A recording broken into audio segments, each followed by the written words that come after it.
Hello, स्वागत है आपका गाइड क्लासेस में। आज हम लेकर आए हैं भारत के इतिहास पर कुछ महत्वपूर्ण प्रश्न जो कि एसएससी, ग्रुप डी, रेलवे और एनटीपीसी आपके लिए ये महत्वपूर्ण होंगे।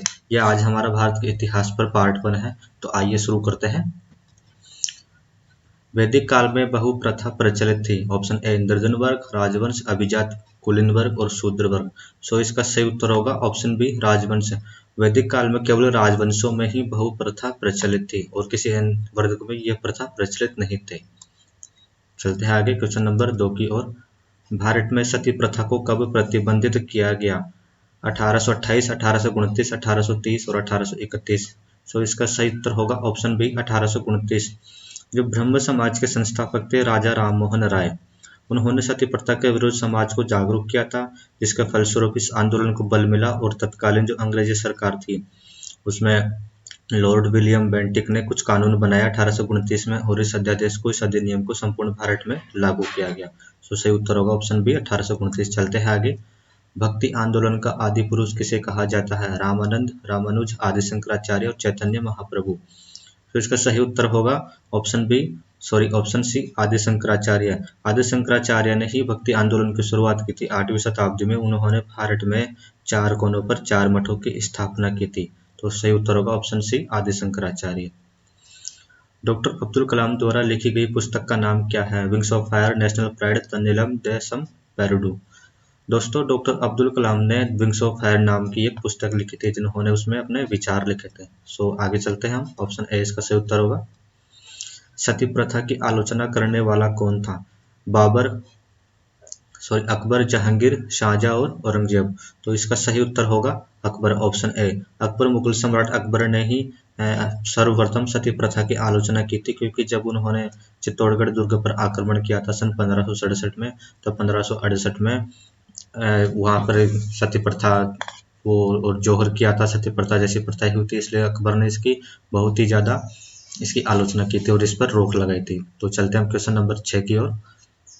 प्रथम मुगल राजपूत विवाह कब हुआ था? 1561, 1562, 1570, 1565। तो इसमें हमारा सही उत्तर होगा सन 1562, ऑप्शन बी। 1562 में आमेर के राजा भारमल थे, उन्होंने अपनी पुत्री हरकाबाई का विवाह अकबर से कर उनकी अधीनता स्वीकार कर ली थी। यही संपूर्ण भारत का प्रथम मुगलों राजपूत विवाह था। चलते हैं आगे। बाबर की मृत्यु कब हुई थी? 1527, 1528, 1530, 1531। इसका सही उत्तर होगा सन 1530। 26 दिसंबर 1530 को मुगल सम्राट, जो मुगल प्रथम सम्राट थे बाबर, उनकी मृत्यु हो गई थी सन 1530 में। आगे चलते हैं क्वेश्चन नंबर 8 की ओर। मुगल काल में जहांगीर के बाद सिंहासन पर कौन बैठा था? मुगल काल में जहांगीर के बाद सिंहासन पर शाहजहां बैठे थे। शाहजहां का काल जो आता है वो 1628 से लेकर 1658 तक आता है। शाहजहां का जो शासक बनने से पूर्व जिनका नाम था वो खुर्रम, इनका खुर्रम नाम दिया गया। इनका पूर्व नाम खुर्रम था, जो जहांगीर के पुत्र थे, और यही बाद में शाहजहां के नाम से मुगल सम्राट बने थे। चलते हैं आगे। किस मुगल बादशाह ने अपने पुत्र का नाम अपने गुरु शेख सलीम चिश्ती के नाम पर रखा था? Option A Babur, option B Humayun, option C Akbar, option D Jahangir.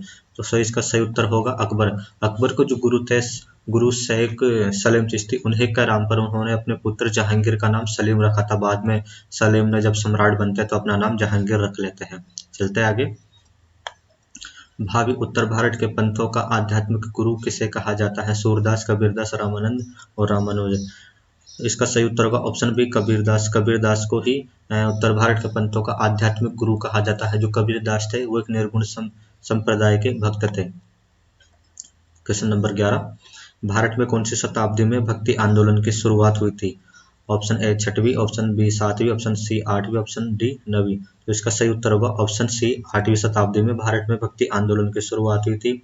इस आंदोलन का प्रारंभ जो हुआ था वो दक्षिण भारत में आलवारों और नायनारों से हुआ था, जो कालांतर में 800 से लेके 1700 ईस्वी के बीच में संपूर्ण भारत में ये दक्षिण तक फैल गया था। और इसके अलावा उत्तर भारत में भी इसकी काफी सराहना हुई थी। इस आंदोलन को काफी बढ़ावा मिला था। चलते हैं आगे क्वेश्चन नंबर 12 की ओर। चक्रवर्ती सम्राट अशोक किस वंश से संबंधित था? इसका सही उत्तर होगा ऑप्शन बी, चक्रवर्ती सम्राट मौर्य वंश से संबंधित थे। चलते आगे। सबसे अधिक सिक्के कौन से काल के प्राप्त हुए हैं? मौर्य काल, वर्धमान काल, गुप्त काल और कुषाण काल। सो इसका सही उत्तर होगा ऑप्शन सी गुप्त काल से ही सर्वाधिक सिक्के हमें प्राप्त हुए हैं, जो कि समुद्रगुप्त के सर्वाधिक सिक्के हमें प्राप्त हुए हैं। चलते हैं आगे। भक्ति आंदोलन को दक्षिण भारत से उत्तर भारत में कौन लाया था? रामानंद, रामानुज, शंकराचार्य, वल्लभाचार्य। तो इसमें हमारा सही उत्तर होगा रामानंद। रामानंद ने ही, जो कि रामानुज के शिष्य थे रामानंद ही भक्ति आंदोलन को दक्षिण भारत से उत्तर भारत में लेकर आए थे। तो सही उत्तर होगा ऑप्शन ए रामानंद। आगे चलते हैं। अद्वैत वेदांत के प्रणेता शिव आचार्य कौन थे? चैतन्य महाप्रभु, आदि शंकराचार्य, नामदेव और तुकाराम। सो इसका सही उत्तर होगा ऑप्शन बी आदि शंकराचार्य। आदि शंकराचार्य ही प्रसिद्ध शिवाचार्य थे। इन्होंने उपनिषदों और वेदांत सूत्रों पर अपनी कुछ टीकाएं लिखी है, जो काफी ज्यादा प्रसिद्ध हुई है। इन्होंने पूरे संपूर्ण भारत में 4 मठों की स्थापना की थी, जो आज भी बहुत ज्यादा प्रसिद्ध है। और इन्होंने जिन 4 स्थानों पर मठों की स्थापना की थी वो इस प्रकार है: बद्रिका आश्रम, करवीर पीठ, द्वारिका पीठ और शारदा पीठ। इन्होंने विद्यार्थियों को भी अपने दक्ष में धर्म में दीक्षित किया था। तो चलते हैं आगे क्वेश्चन नंबर 16 की ओर। सूफी संतों से जो शिक्षा लेते थे उन्हें प्राचीन काल में क्या कहा जाता था? मुरीद, सूफी शिष्य, सूफी सेवक, उपरोक्त सभी। तो इसका सही उत्तर होगा मुरीद। मुरीद जो सूफी संतों से शिक्षा लेते थे उन्हें प्राचीन काल में मुरीद कहा जाता था। चलते हैं आगे क्वेश्चन नंबर 17 की ओर। सन 1601 में किस मुगल सम्राट ने खानदेश को अपने साम्राज्य में मिलाया था? बाबर, अकबर, जहांगीर और औरंगजेब। जैसा कि हम सभी जानते हैं सन 1601 में उस समय मुगल सम्राट अकबर थे, जिनका काल 1605 तक है। तो इसलिए इसका सही उत्तर होगा ऑप्शन बी अकबर। अकबर ने ही खानदेश को अपने साम्राज्य में मिलाया था। चलते हैं आगे क्वेश्चन नंबर 18 की ओर। चित्तौड़गढ़ में विजय स्तंभ की स्थापना की थी। दोस्तों चित्तौड़गढ़ जो है वो राजस्थान का एक जिला है, जो कि मेवाड़ रियासत की राजधानी थी, जहाँ पे जो विजय स्तंभ की रचना की स्थापना की थी वो महाराणा कुंभा ने करवाई थी। सो बढ़ते हैं आगे। सल्तनत काल में बारूद की सहायता से गोला फेंकने वाली मशीन को क्या कहा जाता था? मंगलिक, अर्राद, तोप, मंगलिक और अर्राद। सो इसका सही उत्तर होगा ऑप्शन डी मंगलिक और अर्राद। चलते हैं आगे। पानीपत का प्रथम युद्ध कब हुआ था? पानीपत का प्रथम युद्ध दोस्तों 1526 में हुआ था। यह युद्ध पानीपत का प्रथम युद्ध था, जिसमें जो उत्तरी भारत में लड़ा गया था और इस इलाके में मुगल साम्राज्य की फिर बाद में नींव रखी थी। यह जो युद्ध हुआ था वो इब्राहिम लोदी और बाबर के मध्य हुआ था, जिसमें बाबर ने इब्राहिम लोदी को परास्त कर दिया था। तो इसका सही उत्तर होगा 1526। आगे चलते हैं हम क्वेश्चन नंबर 21 की ओर। आगरा शहर की स्थापना किसने की थी? आगरा शहर की स्थापना, इसमें सही उत्तर होगा ऑप्शन ए सिकंदर लोदी ने आगरा शहर की स्थापना सन 1506 में की थी। उन्होंने आगरा शहर को बसाया था, तथा जो आगरा है वो जो मुगलों की एक चहेती जगह है। तो चलते हैं हम आगे। सैयद वंश का संस्थापक किसे माना जाता है? तो इसका सही उत्तर होगा ऑप्शन ए सैयद वंश का संस्थापक खिजर खां को माना जाता है, लेकिन तैमूर ने सैयद वंश की स्थापना करने में मदद की थी। उन्होंने ही ये युद्ध उन्हें जिताया था, इसलिए खिजर खान ने सैयद वंश की स्थापना की थी। चलते हैं हम आगे क्वेश्चन नंबर 23। तुगलक वंश का अंतिम शासक। तुगलक वंश का अंतिम जो शासक था वो था ऑप्शन डी नसरुद्दीन मोहम्मद तुगलक। जो तुगलक वंश था वो लगभग 94 वर्षों तक चला था, जिसका अंतिम शासक नसरुद्दीन मोहम्मद तुगलक था। चलते हैं आगे।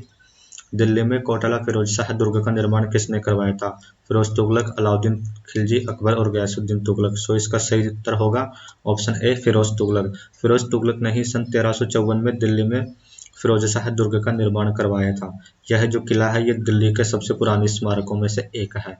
सही उत्तर होगा ऑप्शन ए फिरोज तुगलक। चलते आगे।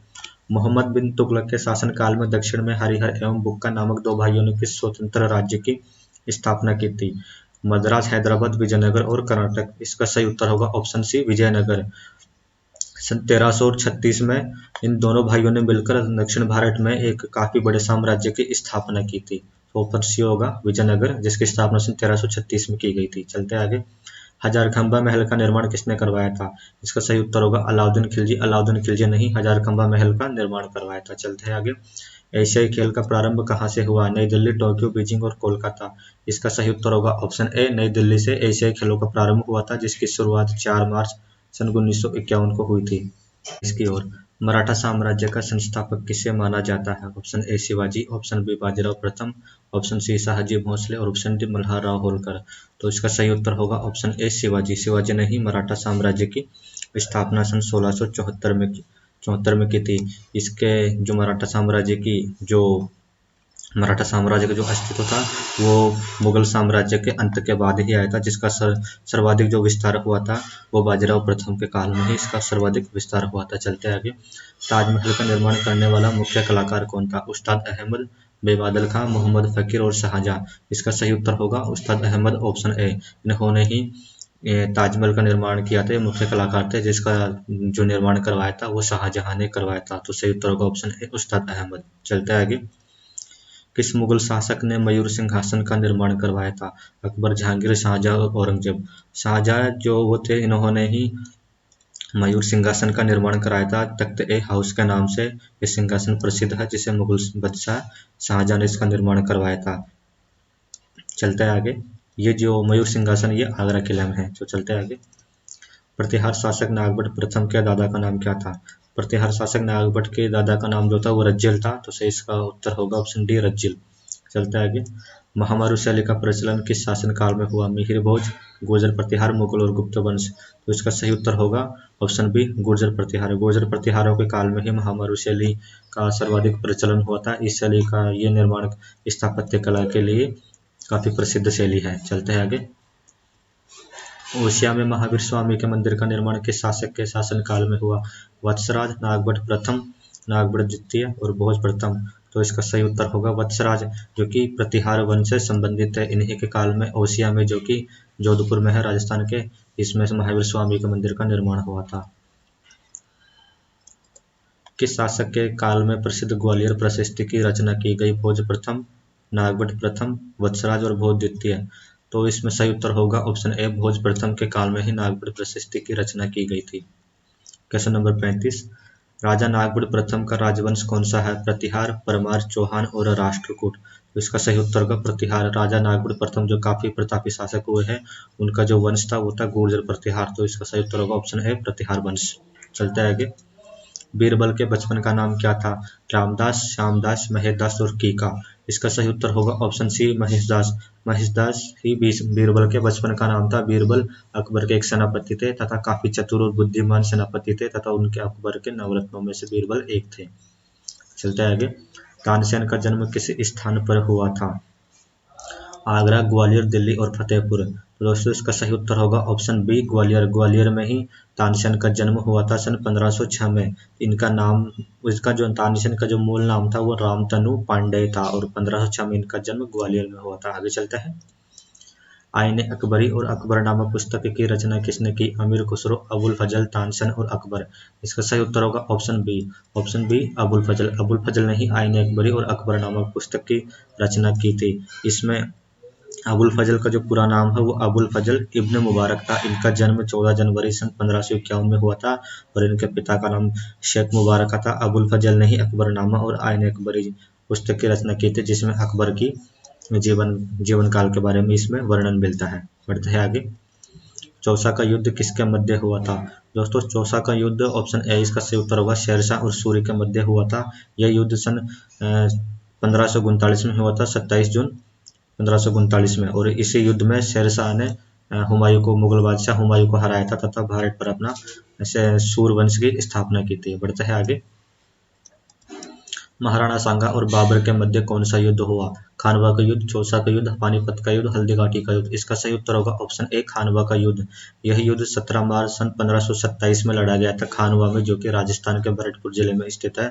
और इसी युद्ध के बाद में भारत में मुगल वंश की स्थापना हुई थी, जिसमें महाराणा सांगा की इस युद्ध में पराजय हुई थी तथा बाबर ने इस युद्ध में तुगलुमा युद्ध पद्धति से युद्ध किया था और इस युद्ध में बाबर की विजय हुई थी।